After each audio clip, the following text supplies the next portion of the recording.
षड्यंत्र के तहत सोची समझी साजिश के तहत देश की डेमोग्राफी को बदला जा रहा है। एक नए संकट के बीज बोए जा रहे हैं। Prime Minister Narendra Modi has flagged concerns about demographic change in India's border states.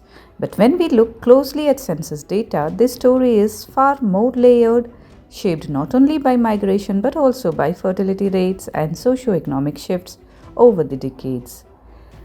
Between 2001 and 2011, Bihar registered the highest population growth at 25.1%, followed by Uttar Pradesh at 20%. Assam and Tripura were around 17%, while West Bengal slowed to 13.8%. In the south, Tamil Nadu recorded 15.6%, Kerala just 4.9%, and in a rare case, Nagaland actually showed a negative growth of minus 0.5%.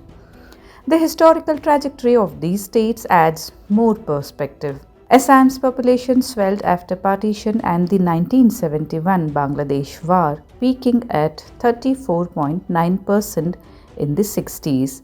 But since then, growth has steadily declined, dropping to 17% in the last census. Nagaland presents the sharpest contrast. Once among the fastest growing states with a staggering 64% rise in the 80s, it reversed course by 2011 with negative growth, a change attributed either to large-scale out-migration or undercounting in the census. Uttar Pradesh, though a border state, mirrors the demographic pattern of the Hindi heartland.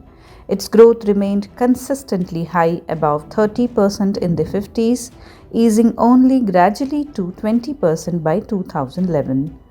Bihar too followed a similar trend, not because of migration but because of persistently high fertility rates. West Bengal's growth story is closely tied to partition. The state saw sharp spikes during the refugees' influx of the 1950s, with rates above 23% for several decades. By 2011, however, its growth had slowed to below the national average. Tripura's numbers tell a similar tale, with East Pakistan migration pushing growth to over 34% in the 60s before moderating to 17% in the most recent census. In contrast, Kerala represents a textbook demographic transition. From nearly 20% growth in the 50s, the state fell to under 5% by 2011, driven by high literacy, better healthcare, and early fertility decline. Tamil Nadu too saw its growth slow over time, from 15% in the 50s to around 11% in the 80s, though it recorded a small uptick to 15% in the last census. Taken together, the data suggests that while migration played a role in sudden demographic spikes in some border states, the long-term direction across India points towards moderation. Fertility decline, urbanization, and social development appear to have shaped population dynamics far more than any single factor of migration or geography.